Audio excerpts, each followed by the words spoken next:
Hi, so I'm here in Ireland at the wonderful barn. I'll tell you more about it in a minute, but I don't know when I've been more excited to hit a topic. So this is thanks to one of y'all. You sent me an email this week, asked me a bunch of questions, and then just so thoughtfully a couple days later said, hey, I still have a lot on my mind. Like, here's a couple more questions, but it all weaved beautifully into this topic of maintenance. I wish I had had these videos over a year ago when I hit maintenance. I hit it a little bit wobbly. And so I take this video and shoot this video with you in mind as you're just starting your journey, or as you're doing an amazing job losing weight and working your way towards your goal weight like I did. I reached my goal weight, lost 70 pounds, ended up hitting it last May. So May of 2023. So I've maintained this weight loss for over a year.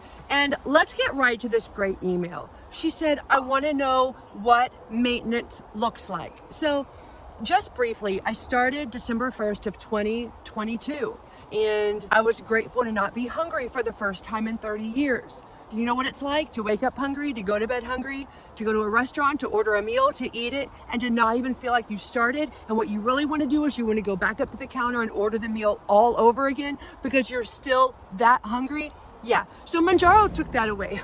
So in the first month, I was teary in probably most of the videos because it was such a peace. I wasn't battling food anymore. So I took it really seriously. I got on this MyFitnessPal app, which had been my nemesis for a long time. But thanks to Mounjaro, my friend, that was really helpful. I put that together with one of my favorite books I've ever read, Bright Line Eating, which kind of taught me the addiction about sugar. And I just got really serious about my food choices. And what I'd been trying to do for 30 years, I did less than 6 months later.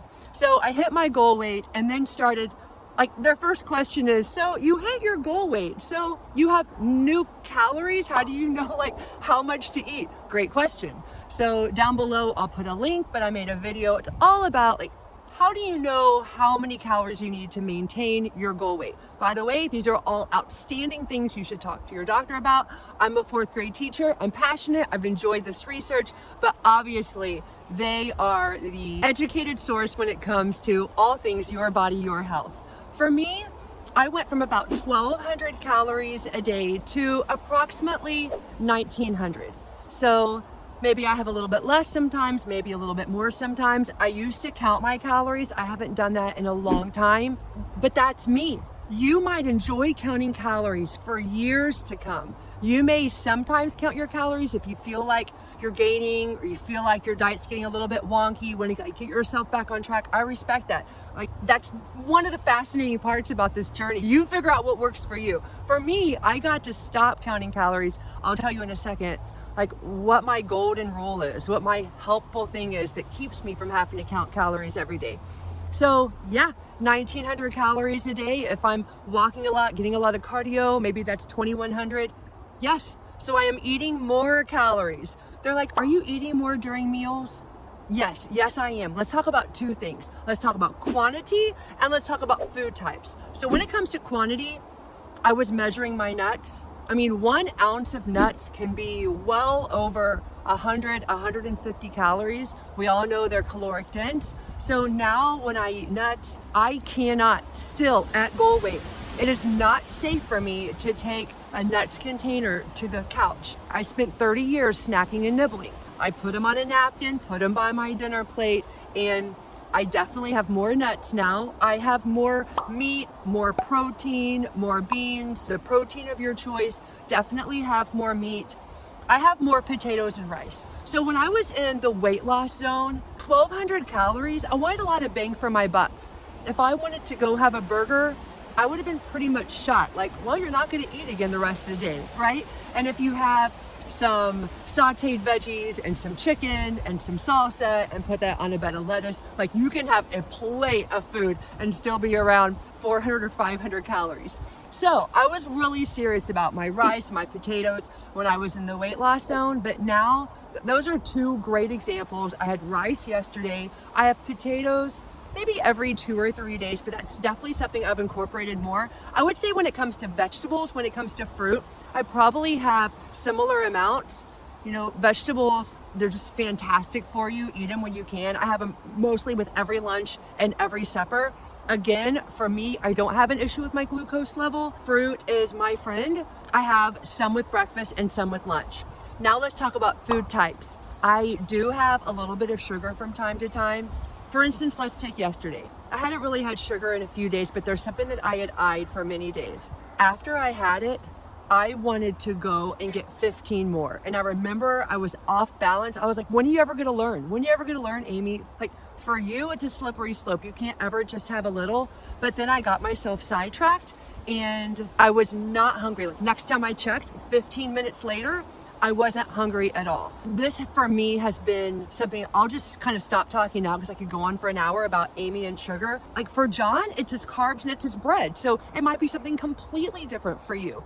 I have made the decision that if I have in my brain, I can't have something, I'm a mess. I want what I can't have. I'm like a pressure cooker, like ready to burst until I get it. It gives me a lot of peace knowing I can have it.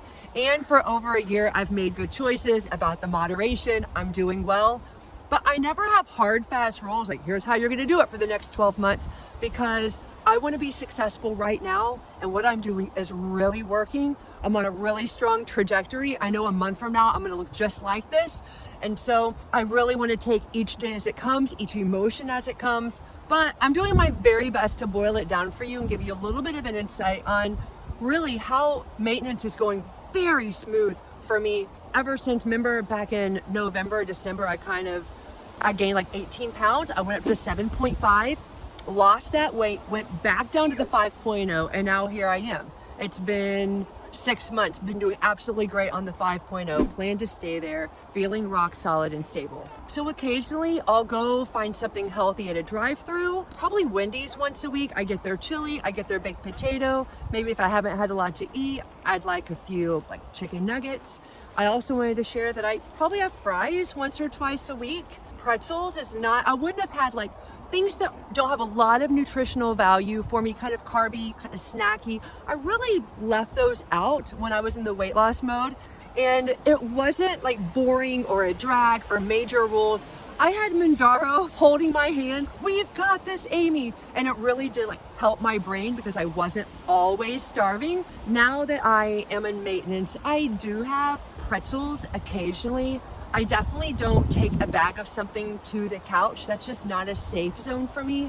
I make sure that I have this cute little tray, a delicious meal, whatever I'm gonna eat right there, because it just helps my peace knowing this is what I'm eating. These are my portions. And then sometimes for some of us, once we get eating, I'm not really good at knowing right where to stop, and that tray really helps me.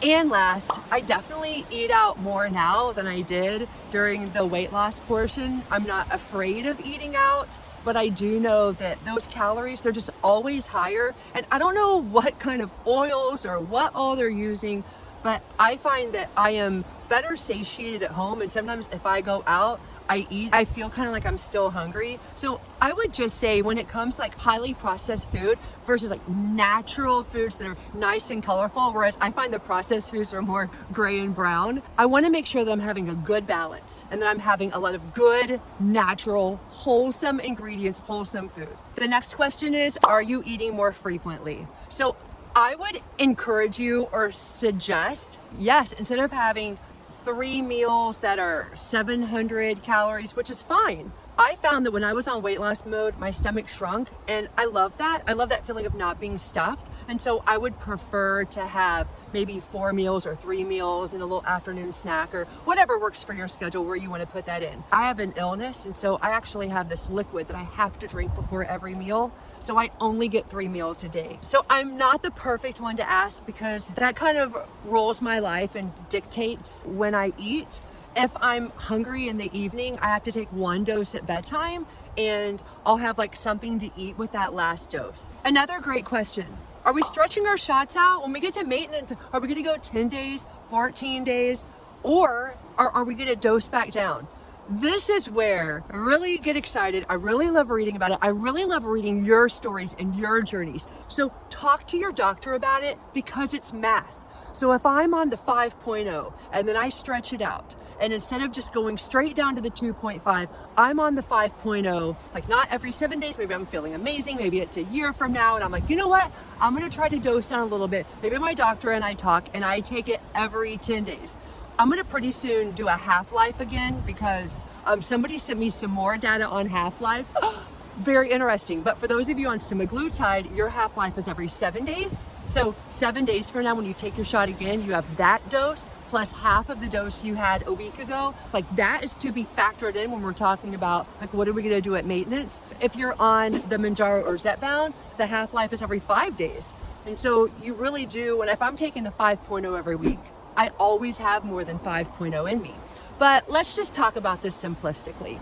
If I'm on the 5.0 and I'm taking it once every 14 days, you know, talk to my doctor because that seems pretty similar to taking the 2.5 once a week. So whether you're going to stretch it out or whether you're going to kind of titrate down, I think that's an individual decision, but I've given you enough food for thought to really think about it. And so for me personally, going from taking it every 7 days to every 10 days, the thing I like about that is that you haven't necessarily like cut a dose a lot. You've just stretched it out a little bit. I know that there was a time when I was stretching mine out to only 8 or 9 days. So that's where you can do it a little bit more incrementally. But the thing I want you to consider about the dosing down is I think all of us are hoping you do your journey. And if you feel differently about this, perfectly fine. I think a lot of us are looking forward to the lower doses when it comes to maintenance. Some of you, you're up at the 15.0 or you're at the 10.0, John's at the 7.5. Great. You're rock starring it. You're working to eat healthy. You're losing your weight. After you're at maintenance for a while, we start to ruminate about our choices, about the future, and the idea of titrating down and staying on a lower dose for long term. I'm going to do a video soon about people who are at a very low dose or even those who have tried to go off.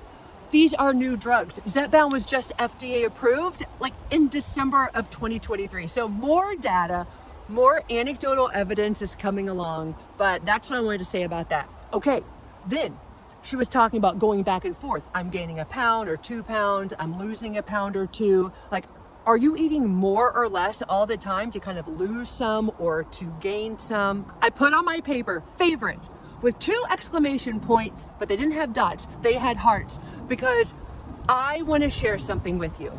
I read a lot of things online from a lot of people who are saying just what this community member is saying. Like, what's going on? I've lost 2 pounds. I've gained 3 pounds. I have made the scale my friend, and I want to tell you why. If I drink a little less or a little more, if I eat a certain amount of foods when I'm going out, if I have a little bit of inflammatory issues, I can absolutely, in a very short time, have the scale go up 4 or 5 pounds. I do not let that freak me out. Sometimes the scale is going to go up over the last year. Sometimes it's going to go down. But what I let gauge me, give me a good definition of where I am, are these clothes. And I got that idea way back, like 20, 25 years ago. I heard somebody talking, like Hollywood, saying, I really don't stand on the scale when my clothes get a little tight. I kind of lay back on the desserts, kind of pull back on the quantities. And for whatever reason, that stuck with me all this time. So I change my quantities if I see that my clothes are fitting differently. For those of us who are talking about the joy of clothes, somebody just recently hit their goal weight and they're talking about how you're having more fun, not thinking about food anymore, thinking about trips, thinking about traveling, thinking about clothes. I've never really gotten excited talking about clothes. My closet is now the clothes that I want to wear. I have given away more black shirts and gray dresses, and a part of me when I go shopping, like those are my clothes. I still kind of look at them. No, I'm colorful now. I just feel like living that dream life out loud. So my clothes fit me. Don't start crying, Amy. But remember when I went to the beach and I was in those black pants in the summer? Those were stretchy black pants. Anybody else remember a lot of stretchy clothes? You could lose 20, gain 20. Everything in your closet still fit you fine. Well, now what's in my closet, it actually fits me.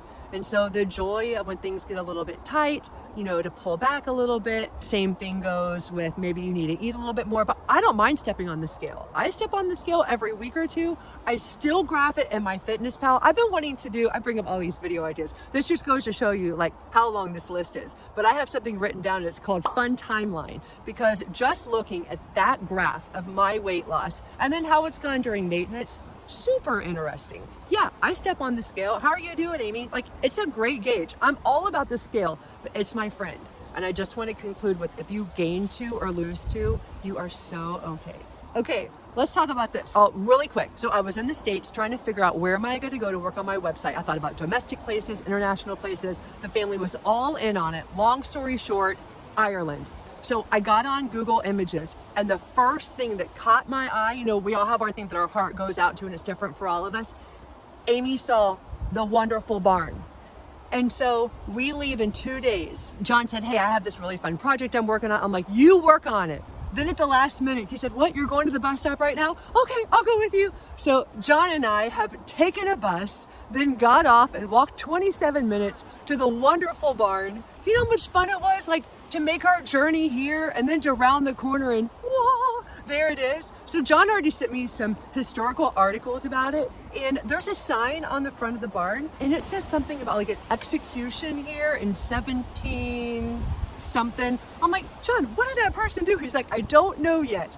Anyway, that's the coolness of our barn. Okay, everybody, thanks for joining me today for these great questions about maintenance. If you have any other questions or things that you're thinking about, don't hesitate to message me anytime. All right, everybody, have a great rest of your day.